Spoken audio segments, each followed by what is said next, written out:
بکلمۃ منہ اسمہ المسیح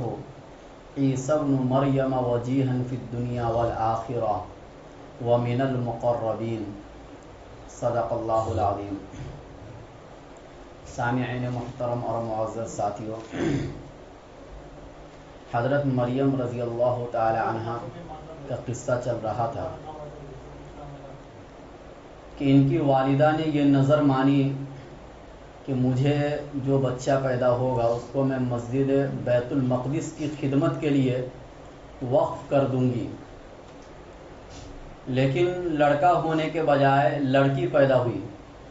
جس کا نام انہوں نے مریم رکھا،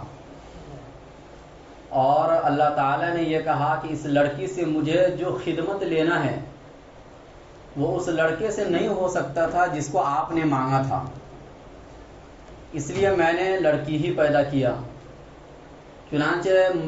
بیت المقدس کی خدمت کے لیے ان کو وقف کر دیا گیا، اور اس دوران کرامتیں بھی ظاہر ہوئیں کہ ایک بند کمرے کے اندر بے موسم پھل ان کے پاس آ جایا کرتا تھا۔ اس چیز سے متاثر ہو کر حضرت زکریا علیہ السلام نے اپنے رب سے دعا مانگی کہ اے اللہ، بڑھاپے کی عمر میں مجھے ایک اولاد چاہیے، اور اولاد کی دعا پیغمبر مانگے ہیں۔ حضرت ابراہیم علیہ السلام بھی بڑھاپے کی عمر میں اولاد کی دعا مانگے،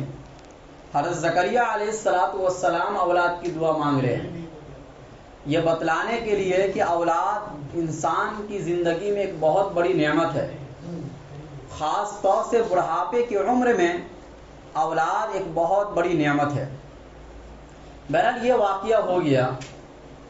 حضرت مریم رضی اللہ تعالی عنہ اپنے زمانے کی سب سے پاکیزہ اور افضل عورتوں میں سے ہیں، یعنی بنی اسرائیل کی عورتوں میں سب سے زیادہ اللہ کے نزدیک اگر کوئی افضل عورت ہے تو وہ حضرت مریم ہے۔ 5 عورتیں دنیا میں ایسی ہیں جو تمام عورتوں سے افضل ہیں، حضرت مریم اور حضرت آسیہ جو فرعون کی بیوی ہے، اور حضرت خدیجہ رضی اللہ تعالی عنہ، حضرت عائشہ صدیقہ رضی اللہ تعالی عنہ، اور حضرت فاطمہ رضی اللہ تعالی عنہ۔ یہ 5 وہ مقدس ہستیاں ہیں عورتوں میں کہ جن کے اوپر کوئی نہیں ہے۔ اب یہ ایک الگ مسئلہ ہے کہ ان میں سے پھر افضل کون ہے۔ کچھ حضرات کہتے ہیں حضرت خدیجہ افضل ہیں، کچھ حضرات کہتے ہیں حضرت عائشہ افضل ہیں، کیونکہ کچھ حدیثوں سے ایسا پتہ چلتا ہے کہ حضرت خدیجہ افضل ہے، اور کچھ حدیثوں سے یہ پتہ چلتا ہے کہ حضرت عائشہ افضل ہے۔ بہرحال افضل سبھی ہیں، بابرکت سبھی ہیں، لیکن حضرت مریم رضی اللہ تعالی عنہ بھی بنی اسرائیل کی عورتوں میں سب سے مقدس اور افضل ترین عورتوں میں سے ہیں۔ اللہ تعالیٰ نے قرآن کریم میں ان کے بارے میں کہا، اذ قالت الملائکۃ یا مریم ان اللہ اصطفاک وطہرک واصطفاک علی نساء العالمین، کہ جب فرشتوں نے کہا اے مریم، اللہ نے آپ کو منتخب کر لیا ہے، ان اللہ اصطفاکی وطہرکی، اللہ نے آپ کو تمام گناہوں سے پاک کر دیا ہے، واصطفاکی علی نساء العالمین، اب دنیا میں جتنی بھی عورتیں ہیں ان تمام عورتوں پر اللہ نے آپ کو منتخب کر لیا ہے۔ یعنی اس زمانے میں جتنی بھی عورتیں تھیں حضرت عائشہ صدیقہ یا حضرت خدیجہ سے افضل نہیں۔ اور اس کے بعد کہا یا مریم اقنتی لربک واسجدی وارکعی مع الراکعین، کہ اے مریم تم اللہ کے سامنے جھک جاؤ، اپنے رب کی عبادت کرو، سجدے کرو اور رکوع کرو رکوع کرنے والوں کے ساتھ۔ یعنی ایک عبادت کا حکم دیا جا رہا ہے کہ اللہ نے اتنا بڑا مقام آپ کو دیا ہے، اور اللہ کو آپ سے ایک بہت بڑا کام لینا ہے، اور وہ کام ہے ایک بہت بڑے پیغمبر حضرت عیسیٰ علیہ السلام کی پیدائش آپ سے ہونی ہے۔ چنانچہ جب ایک عمر کو حضرت مریم پہنچتی ہے، جس عمر میں عام طور سے عورتوں کو بچے پیدا ہوتے ہیں، تو فرشتے دوبارہ آئے اور حضرت مریم کو یہ خوشخبری سنائے کہ اذ قالت الملائکۃ یا مریم، ان اللہ یبشرک بکلمۃ منہ اسمہ المسیح، کہ اللہ آپ کو بشارت دے رہا ہے ایک ایسے لڑکے کی جس کا نام ہوگا مسیح عیسیٰ ابن مریم، وجیہن فی الدنیا، وہ بہت بڑے مرتبے والے ہوں گے دنیا میں بھی اور آخرت میں بھی، ومن المقربین، اور وہ اللہ سے قریب ہونے والے لوگوں میں سے وہ بچہ ہوگا، وَيُكَلِّمُ النَّاسَ فِي الْمَهْدِ وَكَهْلًا وَمِنَ الصَّالِحِينَ، وہ بچہ ایسا ہوگا جو بچپنے میں بات کرے گا اور بڑی عمر میں جا کر بھی بات کرے گا، وَمِنَ الصَّالِحِينَ، اور نیک لوگوں میں سے وہ بچہ ہوگا۔ دیکھو جب حضرت جبرائیل امین بشارت سنا رہے ہیں ایک بچے کی، تو وہ بشارت دیتے دیتے ان کا نام بھی بتا رہے ہیں کہ ان کا نام ہوگا عیسیٰ۔ عیسیٰ کے معنی ہوتے سردار کے، یا عیسیٰ کا مطلب ہوتا ہے ایسی سفیدی جس پر سرخی غالب ہو، مطلب خوبصورت چہرے والا۔ اور مسیح ان کا لقب ہوگا مسیح۔ مسیح کا مطلب یہ ہوتا ہے کہ اللہ تعالیٰ نے ان کو تمام گناہوں سے پاک کر دیا، اس لیے ان کو مسیح کہا جاتا ہے۔ یا مسیح کا ایک مطلب یہ بھی ہے کہ حضرت عیسیٰ جس پر بھی ہاتھ رکھتے تھے وہ جس بیماری میں مبتلا ہوتا تھا وہ بیماری اس کی صحیح ہو جاتی تھی، اور مسیح کے معنی ہوتے پھیرنے کے، اس لیے ان کا لقب ہوگا مسیح۔ اور ان کی کنیت یعنی ان کا نسب ہوگا عیسیٰ ابن مریم۔ عام طور سے کوئی بھی بچہ اپنے باپ کی طرف منسوب ہوتا ہے، لیکن یہ جو بچہ پیدا ہوگا یہ اپنی ماں کی طرف منسوب ہوگا، یعنی فرشتے نے پہلے ہی یہ اشارہ دے دیا کہ آپ کو یہ بچہ بغیر شادی کے معجزانہ طور پر پیدا ہوگا، اور اللہ کو اپنی ایک قدرت کا اظہار کرنا ہے کہ میں جس طریقے سے ماں اور باپ سے بچے کو پیدا کر کے دکھلاتا ہوں اسی طریقے سے بغیر باپ کے بھی بچے کو پیدا کر سکتا ہوں۔ چنانچہ اللہ نے ایک جگہ پر یہی فرمایا کہ ان مثل عیسیٰ عند اللہ کمثل آدم، کہ حضرت عیسیٰ علیہ السلام کی مثال پیدائش کے سلسلے میں حضرت آدم علیہ السلام کی طرح ہے، کہ اللہ تعالیٰ نے حضرت آدم علیہ السلام کو بغیر ماں باپ کے پیدا کیا، اور بہت سے مفسرین کے قول کے مطابق حضرت حوا کو اللہ تعالیٰ نے حضرت آدم علیہ السلام کی بائیں پسلی سے پیدا کیا، تو گویا کہ بغیر ماں باپ کے بھی اللہ نے پیدا کر کے بھی دکھلایا، اور بغیر ماں کے بھی اللہ نے ایک عورت کو پیدا کر کے دکھلایا، اور ایک اور باقی تھا کہ اللہ تعالیٰ بغیر باپ کے پیدا کرے، اور وہ حضرت عیسیٰ علیہ السلام کو اللہ تعالیٰ نے بغیر باپ کے پیدا کر کے دکھلا دیا۔ اور عام طور سے دنیا میں جو اصول ہے وہ ماں باپ سے پیدا ہوتے ہیں، یہ اللہ کی عادت ہے جس کو سنت اللہ کہا جاتا ہے۔ تو اللہ کی قدرت الگ چیز ہے اور اللہ کی سنت الگ چیز ہے۔ اللہ کی سنت یہ ہے کہ عام طور سے جیسے بچے پیدا ہوتے ہیں ویسے ہی ہوں گے، یہ سنت اللہ ہے، اور اللہ کی سنت میں کبھی بھی تبدیلی نہیں ہو سکتی ہے، کبھی بھی بدلاؤ نہیں ہوتا ہے۔ جیسا شروع زمانے سے اللہ کی سنت چلی قیامت تک اسی طرح اللہ کی سنت چلتی رہے گی۔ لیکن اللہ کی قدرت ایک الگ چیز ہے، اللہ اپنی قدرت کا مظاہرہ کبھی کبھی کرتے ہیں، جیسے کہ حضرت عیسیٰ علیہ السلام کی پیدائش میں اللہ نے اپنی قدرت کا مظاہرہ کیا۔ جب یہ بات حضرت مریم سنی، بہرحال حضرت مریم ایک پاک دامن عورت تھی جس کی پاک دامنی کی گواہی خود قرآن نے کئی جگہوں پر دیا ہے۔ سورہ تحریم میں اللہ نے فرمایا وَمَرْيَمَ بَنَتَ عِمْرَانَ الَّتِي أَحْصَنَتْ فَرْجَهَا، کہ وہ مریم جو عمران کی بیٹی ہے انہوں نے اپنے شرمگاہ کی حفاظت کی۔ خود قرآن نے ان کے اس حفاظت کا ذکر کیا ہے اور کئی جگہوں پر ذکر کیا ہے۔ تو ایک امام کی بیٹی، چونکہ ان کے جو ابو تھے وہ بیت المقدس کے امام تھے، اور ان کے جو خالو تھے حضرت زکریا علیہ السلام وہ اپنے وقت کے پیغمبر تھے، اور ایک پیغمبر گھرانے میں اور ایک پیغمبر کی تربیت میں پرورش پا رہی تھی حضرت مریم، اور ایسی حالت میں اگر بغیر شادی کے کوئی بچہ پیدا ہو جائے تو اس چیز کو کوئی بھی پاک دامن عورت گوارا نہیں کر سکتی ہے۔ بہرحال جب وہ یہ بات سنی تو انہوں نے سوال کیا حضرت جبرائیل امین سے کہ قالت انا یکون لی غلام ولم یمسسنی بشر، کہ مجھے لڑکا کیسے پیدا ہو سکتا ہے، حالانکہ مجھے ابھی تک کسی انسان نے چھوا تک بھی نہیں ہے، یعنی کسی مرد انسان نے ابھی تک مجھے چھوا تک بھی نہیں ہے۔ حضرت جبرائیل امین نے کہا کہ قال کذالک اللہ یخلق ما یشاء، کہ اسی طرح بچہ پیدا ہوگا، اللہ جو چاہتا ہے پیدا کر کے دکھلا دیتا ہے۔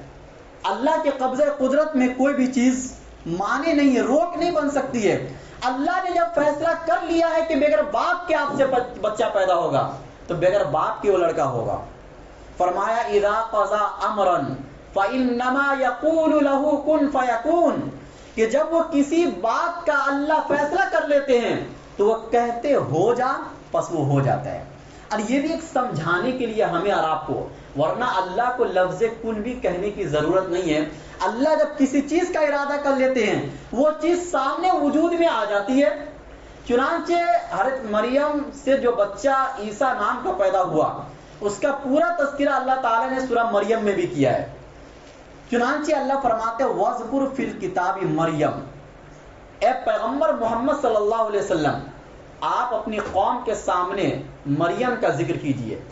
اِذِ انتبذت مِنْ أَهْلِهَا مَكَانًا شَرْقِيًّا، کہ جب وہ اپنے مکان میں اِذِ انتبذت مِنْ أَهْلِهَا یعنی لوگوں سے کنارہ کش ہو کر اپنے مکان میں ایک مشرقی جانب ایک حصہ انہوں نے تلاش کر لیا تھا عبادت کرنے کے لیے۔ جیسے ایک بڑا سا مکان ہوتا ہے اور آدمی اپنے مکان میں ایک حصہ متعین کر لیتا ہے عبادت کرنے کے لیے، تو حضرت مریم کا جو مکان تھا اس مکان میں مشرقی جانب یعنی جس طرف سے سورج نکلتا ہے اس جانب کو انہوں نے پسند کر لیا تھا اللہ کی عبادت کرنے کے لیے۔ یہی ہو جائے کہ آج عیسائی اور یہود جو عبادت کرتے ہیں وہ مشرقی جانب گھوم کر کرتے ہیں، چونکہ ان کے یہاں مقدس جگہ وہ ہے، جیسے ہمارے یہاں مقدس جگہ قبلہ ہے، کعبۃ اللہ ہے۔ مکان شرقیہ فاتخذت من دونہم حجابا، اور انہوں نے لوگوں سے پردہ بنا لیا کہ کوئی ہمیں دیکھ نہ پائے۔ حضرت مریم نے من دونہم حجابا فارسلنا الیہا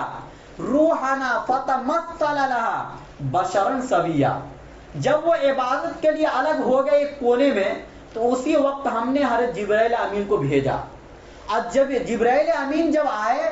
تو ایک مکمل انسان بن کر آئے، اپنی اصلی شکل و صورت میں وہ نہیں آئے۔ فتمثل لها بشرا سویا، کیوں؟ اس لیے کہ کسی بھی فرشتے کو ان کی اپنی اصلی شکل و صورت میں کوئی انسان دیکھ نہیں سکتا ہے۔ حضرت محمد صلی اللہ علیہ وسلم نے 2-3 مرتبہ اللہ کے نبی نے حضرت جبرائیل امین کو دیکھا ہے ان کی اپنی اصلی شکل و صورت میں۔ ایک مرتبہ دیکھنے کا ذکر تو خود قرآن کریم کے اندر ہے کہ معراج کے موقع پر جب اللہ کے نبی 7 آسمان کے اوپر پہنچ گئے تھے تو اس موقع پر حضرت جبرائیل امین اپنے اصلی شکل و صورت میں ظاہر ہوئے تھے، اور وہ بہت ہی ہیبت والی شکل جس کو دیکھ کر انسان ڈر جائے۔ اس تفصیل کے ساتھ حدیث میں وہ پورا واقعہ ہے۔ بہرحال اللہ کے نبی صلی اللہ علیہ وسلم نے حضرت جبرائیل امین کو اصلی شکل و صورت میں دیکھا ہے اور لوگوں نے نہیں دیکھا ہے۔ تو حضرت مریم ایک عورت تھی، ان کے سامنے اصلی شکل و صورت میں نہیں آ سکتے تھے، مکمل انسان بن کر آئے۔ اور چونکہ فرشتوں کے لیے کوئی پردہ نہیں ہوتا ہے، کیونکہ فرشتوں کے اندر گناہ کا مادہ نہیں ہوتا ہے، کسی عورت کے سامنے آنا یا کسی مرد کے سامنے آنا ان کے لیے دونوں برابر ہے، چنانچہ وہ ڈائریکٹ گھر کے اندر آ گئے۔ تو یہ چیز دیکھ کر حضرت مریم نے کہا کہ انی اعوذ بالرحمن منک ان کنت تقیا، کہ میں رحمان کی پناہ میں آتی ہوں تجھ سے بچنے کے لیے اگر تو متقی ہے۔ یعنی حضرت مریم کے کہنے کا ایک مطلب تو یہ ہے کہ تو ایک متقی انسان ہے، پرہیزگار انسان ہے، تو تیری پرہیزگاری اس گناہ سے تجھے بچا لینا چاہیے۔ یعنی تو جس برے مقصد کے لیے آیا ہے، چونکہ حضرت مریم کو نہیں معلوم تھا کہ یہ فرشتے ہیں، تو اگر تو جس برے مقصد کے لیے آیا ہے، اگر تیرا مقصد غلط ہے لیکن دیکھنے میں تو متقی پرہیزگار لگ رہا ہے، تو تیری پرہیزگاری اس گناہ سے تجھے بچا لینا چاہیے۔ اب دوسرا مطلب یہ ہے کہ اگر تو متقی ہے پھر بھی میں رحمان کی پناہ میں آتی ہوں، اللہ کے پناہ میں آتی ہوں، کیونکہ اللہ جس کو بچانا چاہے وہ بچ جائے گا، اور اللہ جس کو نہ بچانا چاہے وہ اس گناہ سے نہیں بچ پائے گا۔ تو حضرت مریم نے کہا کہ میں اللہ کی پناہ میں آتی ہوں تیرے شر سے بچنے کے لیے، اگر تم متقی ہے، یعنی متقی ہے تو بھی میں پناہ مانگتی ہوں، اور اگر تم متقی نہیں ہے تو پھر میں بدرجہ اولا پناہ مانگتی ہوں۔ بہرحال جب یہ بات انہوں نے کہی تو حضرت جبرائیل امین نے مناسب سمجھا کہ میں بتلا دوں میں کون ہوں۔ فرمایا انما انا رسول ربک لاہب لک غلاما زکیا، میں اپنے رب کا بھیجا ہوا فرشتہ ہوں تاکہ میں تم کو ایک لڑکا عطا کروں۔ اسی طریقے کا ایک واقعہ حضرت ابراہیم علیہ السلام کے ساتھ بھی پیش آیا جو قرآن کریم میں مذکور ہے کہ جب لوط علیہ السلام کی بستی کو پلٹنے کے لیے دو فرشتے آئے تھے، اور وہ دونوں فرشتے خوبصورت شکل و صورت میں آئے تھے، تو حضرت ابراہیم علیہ السلام نے یہ سمجھا کہ یہ مہمان ہے، اور ان کے گھر میں کوئی بھی مہمان آتا تھا تو فوراً کوئی جانور بکرا یا بکری کو ذبح کرتے تھے اور مہمان کے سامنے لا کر پیش کر دیتے تھے۔ تو ابراہیم علیہ السلام نے جلدی سے ایک بچڑا ذبح کیا اور مہمان کے سامنے لا کر پیش کر دیا۔ مہمان نوازی آج بھی عربوں کے اندر بہت زیادہ پائی جاتی ہے، وہ ابراہیم علیہ السلام سے چلتی ہوئی آ رہی ہے۔ تو انہوں نے کہا کہ میں فرشتہ ہوں اور میں یہ سب نہیں کھا سکتا۔ تو اس وقت بھی ابراہیم علیہ السلام کو پتہ نہیں چلا کہ یہ فرشتہ ہے، اور جب لوط علیہ السلام کے قوم میں گئے یہ دونوں فرشتے اس بستی کو پلٹنے کے لیے، تو چونکہ ان کا جو ایک گندا کام تھا کہ لڑکا سے غلط کام وہ لوگ کرتے تھے، تو ان لوگوں نے یہ سمجھا کہ یہ دو خوبصورت لڑکے آئے ہیں، بہت اچھا موقع ہے کہ ان کے ساتھ بھی ہم غلط کام کریں، نعوذ باللہ۔ تو لوط علیہ السلام ڈر گئے، یہ پورا واقعہ قرآن میں ہے۔ تو انہوں نے کہا کہ میرے مہمان ہیں، میرے مہمان کے بارے میں تم مجھے رسوا نہ کرو۔ انہوں نے بھی نہیں سمجھا کہ یہ فرشتے ہیں۔ تو اس کے بعد وہ دونوں فرشتوں نے بتایا کہ آپ ٹینشن مت لیجیے، میں فرشتہ ہوں، میں ان پر عذاب بھیجنے کے لیے آیا ہوں، اور یہ میرے ساتھ غلط کام کرنے کا ارادہ کر رہے ہیں۔ تو ایسا ہوتا ہے کہ کبھی کبھی پیغمبر کے پاس بھی کسی حکمت اور مصلحت کے پیش نظر فرشتے انسانی شکل و صورت میں آ جاتے ہیں، اور پیغمبر کو بھی معلوم نہیں پڑتا ہے، چونکہ پیغمبر کوئی عالم الغیب نہیں ہے۔ اسی طریقے سے اللہ کے نبی صلی اللہ علیہ وسلم کے پاس ایک مرتبہ حضرت جبرائیل امین آئے اور ان کو پوری تعلیم، دین کی جو تعلیم ہوتی ہے وہ سکھلا کے چلے گئے، اور صحابہ کرام کو پتہ بھی نہیں چلا۔ بعد میں اللہ کے نبی نے بتایا کہ یہ جبرائیل امین تھے جو تم کو تمہارا دین سکھانے کے لیے آئے تھے۔ تو کبھی کبھی انسانی شکل میں آ کر بتلانے کے لیے کچھ حکمت کے پیش نظر ایسا کیا کرتے تھے۔ تو یہاں پر بھی ایسا ہی ہوا کہ مکمل انسانی شکل و صورت میں آئے، اور اس کے بعد کہا لِأَهَبَ لَكِ غُلَامًا زَكِيًّا، مجھے اللہ نے ایک کام کے لیے بھیجا ہے، اور وہ کام یہ ہے کہ میں ایک پھونک ماروں گا، اور اس پھونک کے ذریعے سے آپ کے پیٹ میں ایک بچہ ٹھہر جائے گا، اور یہ بچہ بغیر باپ کے پیدا ہوگا۔ لِأَهَبَ لَكِ غُلَامًا زَكِيًّا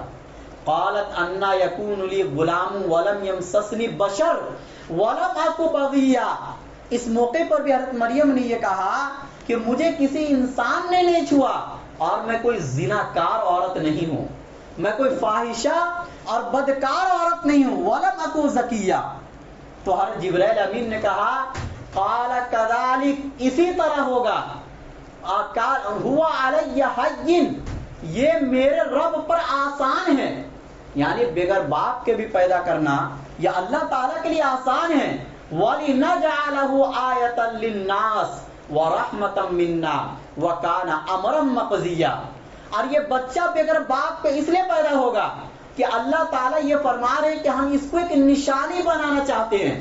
اور اپنی جانب سے اس بچے کو ہم رحمت بنانا چاہتے ہیں۔ نشانی کیا بنانا چاہتے ہیں؟ کہ یہی کہ میں بغیر باپ کے بھی بچہ پیدا کر سکتا ہوں، اور رحمت، چونکہ ایک پیغمبر وہ ہونے والے تھے، اور ہر پیغمبر اپنی قوم کے لیے اور اپنی امت کے لیے رحمت ہوا کرتے ہیں۔ وَكَانَ أَمْرًا مَقْضِيًّا، اللہ نے کہا یہ معاملہ طے ہو چکا ہے، اب اس میں کوئی تبدیلی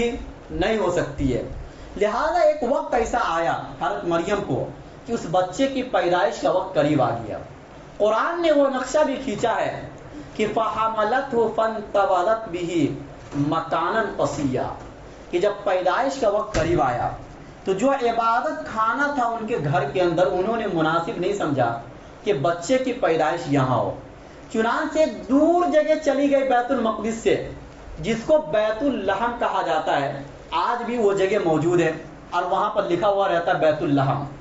مکان قصیہ فاجاءها المخاض الى ذرع النخلہ، چنانچہ درد ذہن، بچے کے پیدائش کے وقت جو درد ہوتا ہے، اس درد نے جب ان کو تڑپایا تو اس تڑپ میں وہ اس جگہ تک جا پہنچی جہاں پر ایک کھجور کا درخت تھا، وہاں پر جا کر وہ ٹھہر گئے اور وہیں پر بچے کی پیدائش ہوئی۔ لیکن چونکہ یہ سارا معاملہ اللہ کی طرف سے ہو رہا تھا، ایک عورت کو تسلی دینے کی ضرورت تھی۔ ایسے موقع پر فرمایا آواز آئی، فناداها من تحتها اللہ تحزنی، آواز آئی حضرت مریم کو کہ آپ غم نہ کرو، آپ کو ٹینشن لینے کی ضرورت نہیں ہے، یہ سارا معاملہ اللہ کی تدبیر سے ہو رہا ہے۔ فناداها من تحتها اللہ تحزنی قد جعل ربک تحتک سریا، پانی کے لیے اللہ تعالیٰ نے تمہارے پیر کے نیچے ایک چشمہ جاری کر دیا ہے۔ اسی وقت اللہ تعالیٰ نے فوراً ایک چشمہ جاری کر دیا تاکہ اگر نہانے کی ضرورت پڑے تو فوراً اس چشمے کے پانی سے نہا لے، اور پانی پینے کی ضرورت پڑے تو پانی بھی پی سکتی ہے۔ قد جعل ربک تحتک سریا، اور فرمایا وَهُزِّي إِلَيْكِ بِجِذْعِ النَّخْلَةِ تُسَاقِطْ عَلَيْكِ رُطَبًا جَنِيًّا، کہ یہ کھجور کا درخت ہے، اگرچہ اس میں کوئی پھل ابھی نہیں ہے، لیکن تم ہلاؤ تو تمہارے ہلانے سے اس میں پکے ہوئے کھجور تمہاری طرف گریں گے۔ دیکھو کھجور کے اندر اللہ نے اتنی طاقت دی ہے، اس لیے کہا جاتا ہے کہ جس عورت کو بچے کی پیدائش کا وقت قریب ہو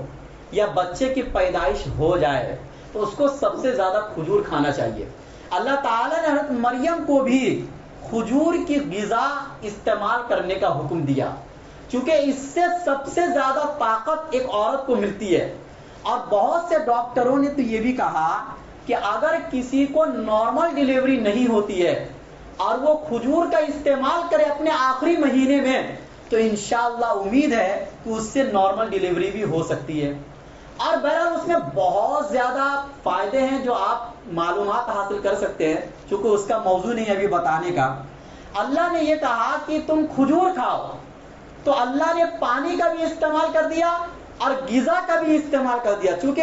کھجور کے اندر غذائیت ہوتی ہے، اس سے پیٹ بھی بھرتا ہے اور اس سے طاقت بھی ہوتی ہے۔ بقیہ پھلوں کے اندر صرف طاقت ہوتی ہے، غذائیت نہیں ہوتی ہے۔ غذا کے لیے آپ کو دال چاول کھانے کی ضرورت پڑے گی، باقی طاقت اس سے پیدا ہو جائے گی، لیکن کھجور کے اندر طاقت و قوت بھی ہے اور کھجور کے اندر غذائیت بھی ہے۔ بہرحال اللہ نے کہا فَكُلِي وَاشْرَبِي وَقَرِّ عَيْنًا، تم کھاؤ اور پیو اور اپنی آنکھوں کو ٹھنڈی رکھو۔ یہاں پر رک کے ایک بات اور سمجھا دوں جو قرآن نے ایک اشارے کے طور پر ہمیں سمجھایا ہے کہ جب ترتیب کی باری آئی تو اللہ تعالیٰ نے ترتیب سے پہلے پانی کا ذکر کیا اور اس کے بعد کھجور کا انتظام فرمایا۔ اللہ نے کھجور کا انتظام فرمایا، اور جب کھانے کی باری آئی تو اللہ نے کھانے کا ذکر پہلے کیا اور پینے کا ذکر بعد میں کیا۔ یہ ایک ادب اللہ نے سکھلایا ہے کہ عام طور سے دسترخوان پر پہلے پانی رکھا جاتا ہے اور اس کے بعد کھانا رکھا جاتا ہے، اور جب کھانے کی باری آتی ہے تو پہلے آدمی کھانا کھاتا ہے اور اس کے بعد پانی پیتا ہے۔ یہ ایک ترتیب ہے۔ با ادب جو لوگ ہوتے ہیں، جب کبھی ان کے گھر پر آپ مہمان ہو تو جو با ادب مہذب گھرانے کے لوگ ہوں گے وہ پہلے آپ کے سامنے پانی لا کر رکھیں گے، خاص طور سے جب ایسی غذا ہمیں کھانا ہے جس کے بعد پیاس لگتی ہے تو پہلے پانی رکھنا ضروری ہو جاتا ہے، اور اس کے بعد آدمی کھانا کھاتا ہے اور کھانے کے بعد پھر آدمی پانی پیتا ہے۔ تو اللہ تعالیٰ نے ایک ترتیب ہمیں سکھلایا ہے کہ آپ بھی اگر دسترخوان بچھاؤ تو پہلے پانی رکھو، اور بہت سے لوگ کو پہلے پانی پینے کی عادت ہوتی ہے، تو پانی پینے سے منع نہیں ہے، چاہے آپ پہلے پانی پیو یا بعد میں پانی پیو، لیکن ترتیب یہ ہے، ادب کا تقاضا یہ ہے کہ آپ دسترخوان پر پہلے پانی رکھو، پھر اس کے بعد کھانے رکھو، کھانا پہلے کھاؤ، پانی بعد میں پیو. فَكُلِي وَاشْرَبِي وَقَرِّي عَيْنًا، یعنی کھاؤ اور پیو. اور یہ جو بچہ پیدا ہوا ہے اس بچے سے اپنی آنکھوں کو ٹھنڈی کرو. یعنی چونکہ بچے کی پیدائش کے بعد ایک ماں کو سب سے زیادہ سکون اپنے بچے کو دیکھ کر ملتا ہے. چنانچہ اللہ وہی کہہ رہے ہیں کہ اگر پیاس لگے تو پانی پی لو، اور اگر بھوک لگے تو کھجور کھا لو، اور اگر بے چینی ہو تو اس بچے کو دیکھ کر سکون اور اطمینان حاصل کرو. فَإِمَّا تَرَئِنَّ مِنَ الْبَشَرِ أَحَدًا فَقُولِي إِنِّي نَذَرْتُ لِلرَّحْمَنِ صَوْمًا فَلَنْ أُكَلِّمَ الْيَوْمَ إِنسِيًّا. اور اگر کوئی انسان تمہیں دیکھ لے اور وہ یہ کہے کہ یہ بچہ بغیر باپ کے کیسے پیدا ہو گیا، تو اس موقع پر تم یہ کہنا کہ میں نے رحمان کے لیے ایک نظر مانی ہے روزے کی، پس میں آج کسی انسان سے بات نہیں کر سکتی. یعنی اس زمانے میں پہلے کی شریعت میں ایک چپ کا بھی روزہ چلتا تھا، مطلب ایسا روزہ جس میں آپ کسی سے بات نہیں کر سکتے ہیں. بہرحال ایک لمبا واقعہ انشاءاللہ اس کو آگے بیان کیا جائے گا. ہمیں اتنا سمجھنا ہے کہ اللہ تعالیٰ نے بنی اسرائیل کے آخری پیغمبر حضرت عیسیٰ علیہ السلام کو معجزانہ طور پر پیدا کر کے یہ بتلایا ہے کہ اب دنیا میں ان کے بعد کوئی نبی نہیں آئیں گے، اور ان کے بعد جو نبی آئیں گے وہ بنو اسماعیل میں آئیں گے، یعنی اسماعیل علیہ السلام کے اولاد میں سے ہوں گے، اور وہ خاتم الانبیاء ہوں گے، وہ آخری پیغمبر ہوں گے. اور چونکہ وہ آخری پیغمبر میں بہت بڑے بڑے معجزے ظاہر ہوں گے، اس لیے کچھ معجزات اللہ تعالیٰ نے عیسیٰ علیہ السلام میں جمع کر دیا کہ تاکہ قوم ہمارے پیغمبر کے معجزے کو اچانک سن کر انکار نہ کر دے، تاکہ ہم یہ کہہ سکے کہ اس قسم کے معجزات پہلے کے پیغمبروں میں بھی پیش آئے ہیں. چنانچہ عیسیٰ علیہ السلام میں بھی اس قسم کے معجزات پیش آئے ہیں. تبھی تو اللہ تعالیٰ نے ایسے معجزے اور پیغمبر کو نہیں دیے، صرف عیسیٰ علیہ السلام کو دیے. اور عیسیٰ علیہ السلام چونکہ اللہ کے نبی صلی اللہ علیہ وسلم کے لیے اعلان کرنے والے تھے، چونکہ اس کا ذکر بھی قرآن کریم کے اندر ہے کہ انہوں نے اپنی قوم کو جاتے جاتے یہ بتلایا تھا کہ ایک پیغمبر آئیں گے جن کا نام ہوگا احمد، وَمُبَشِّرًا بِرَسُولٍ يَأْتِي مِن بَعْدِ اسْمُهُ احمد، کہ ان کا نام ہوگا احمد. یعنی میرے بعد جب وہ پیغمبر آئیں گے تو تمہیں اس پیغمبر پر ایمان لانا ہے. اور اللہ تعالیٰ نے ان کو ہی زندہ آسمان پر اٹھایا، اور آخر میں اس حضرت عیسیٰ علیہ السلام کو ہی دوبارہ زندہ اس دنیا میں بھیجیں گے. چونکہ عیسیٰ علیہ السلام کے ساتھ اس امت کا بہت گہرا تعلق ہے، اور عیسیٰ علیہ السلام کے ساتھ مل کر اس امت کو کام کرنا ہے، اور دجال کا خاتمہ بھی حضرت عیسیٰ علیہ السلام کے ساتھ مل کر اس امت کو کام کرنا ہے. اس لیے عیسیٰ علیہ السلام کا تذکرہ بہت تفصیل سے اللہ نے قرآن کریم میں بیان کیا تاکہ ہم اور آپ اس کو سمجھیں اور سیکھیں، تاکہ کبھی اگر ہمارے زمانے میں کوئی ایسا آدمی آئے جو عیسیٰ ہونے کا دعویٰ کرے، کوئی امام مہدی ہونے کا دعویٰ کرتا ہے، اور ایسے فتنے آ چکے ہیں اور آپ کے گھروں اور آپ کی اسکول تک آ چکے ہیں ایسے فتنے. اب بہت سے ایسے لوگ متاثر ہو رہے ہیں ان لوگوں سے. اس لیے میں نے سوچا کہ عیسیٰ علیہ السلام کے احوال کو بہت تفصیل سے بیان کروں، تاکہ کوئی اگر آپ کے سامنے یہ کہے کہ میں عیسیٰ ہوں تو آپ فوراً کہہ دو کہ بھائی عیسیٰ علیہ السلام کی جو تفصیل قرآن و حدیث میں ہے وہ آپ میں نہیں پائی جاتی ہے، آپ عیسیٰ نہیں ہو سکتے ہو. اللہ کہنے سننے سے زیادہ عمل کرنے کی توفیق نصیب کرے.